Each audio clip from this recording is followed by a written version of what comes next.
The late afternoon sun burned across the endless stretch of highway, its golden light pouring over the dusty asphalt and the wide open fields beyond. The air shimmered with heat, and the only sound breaking the quiet was the occasional rush of cars speeding past on their way to destinations unknown. But right there on the side of the road, next to a gleaming yellow car with its hood popped open, a story was quietly unfolding, one that neither of the two people caught in the moment ever imagined would happen again after so many years apart. The man bent over the engine, wiped sweat from his brow with the back of his arm, his work shirt clinging to his skin, streaked with oil and dust.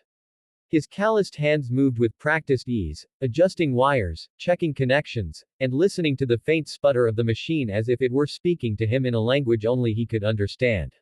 He wore a faded cap pulled low over his brow, a reminder of long days under the sun, and his jeans carried the stubborn stains of grease that never really came out no matter how many times they were washed. He was a mechanic through and through, the kind of man who could take apart an engine blindfolded and put it back together just by feel. But today wasn't just another job. Because standing a few feet away, in a figure-hugging green dress that seemed completely out of place on this lonely stretch of road, was a woman from his past. Her blonde hair fell in perfect waves down her shoulders, catching the sunlight like strands of gold, and her heels clicked lightly on the pavement as she shifted her weight. She looked nervous, unsure whether to step closer or stay back, as if she too was trying to make sense of how the universe had tossed them together here of all places. She wasn't just any woman, she was a billionaire heiress, the daughter of one of the wealthiest men in the country, and now one of the most successful businesswomen in her own right. But years ago, before the mansions, before the headlines and the fortune, before life took them in opposite directions, she had been just another girl in his high school class. And back then, he remembered her differently. She had been the girl everyone admired but few truly knew. Smart, confident, with a laugh that could light up the entire classroom, she carried herself like she belonged to a world far bigger than the small town they grew up in.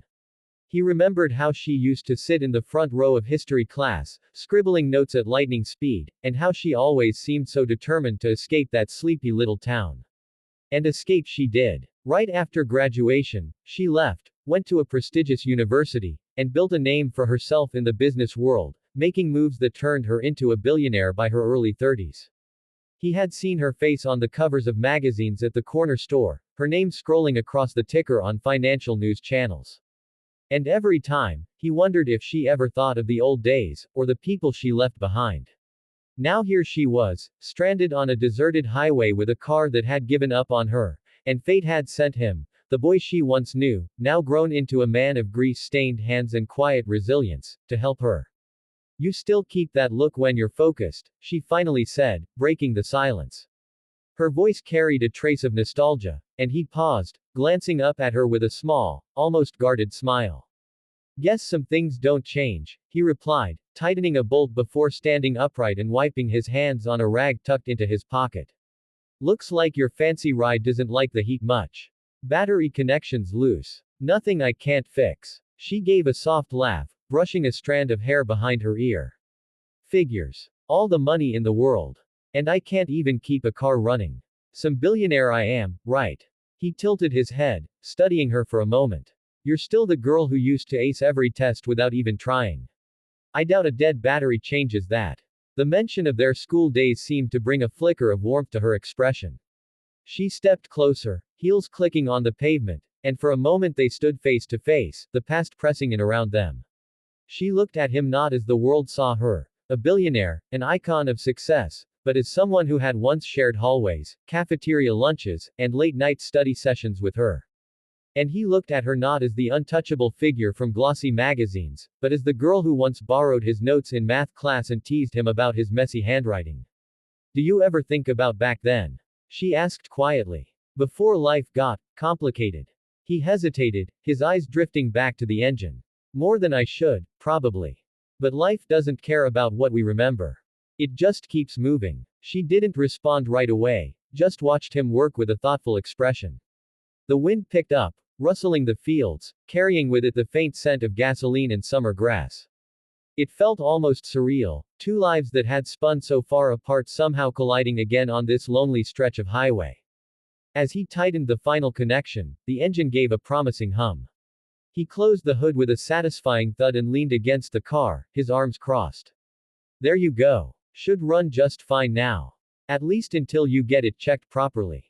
Thank you, she said, her voice softer this time. Not just for fixing the car, but for this. For reminding me where I came from. He gave her a long look, then nodded. We all need a reminder sometimes. They stood there, the silence stretching between them but not uncomfortable. For a moment, it was as if the world had slowed down, allowing them to remember who they had been before titles, before money, before expectations weighed them down. Just two classmates on the side of a road, reconnecting in the simplest way possible. She smiled then, a real smile that reached her eyes. You know, back in high school, I always thought you'd end up doing something incredible. You had this way of fixing things, cars, projects, even people. I guess I wasn't wrong. He chuckled, shaking his head. Fixing engines isn't exactly billionaire territory. Maybe not, she said thoughtfully. But not everything valuable can be measured in money. The words hung between them, heavy with unspoken meaning. He realized then that despite all the headlines and success, she was still searching for something real, something grounded. And maybe, just maybe, she saw a piece of that in him. The sun dipped lower on the horizon, painting the sky in streaks of orange and pink. She opened her car door, pausing to look back at him once more. Maybe I'll see you again. Not by accident this time. He gave a small smile, tipping his cap. Road's long. Who knows where it leads? With that, she slid into the driver's seat, the engine roaring back to life. As she pulled onto the highway, she gave one last wave, and he stood there watching until her car disappeared into the distance, leaving only dust and the fading echo of what might have been.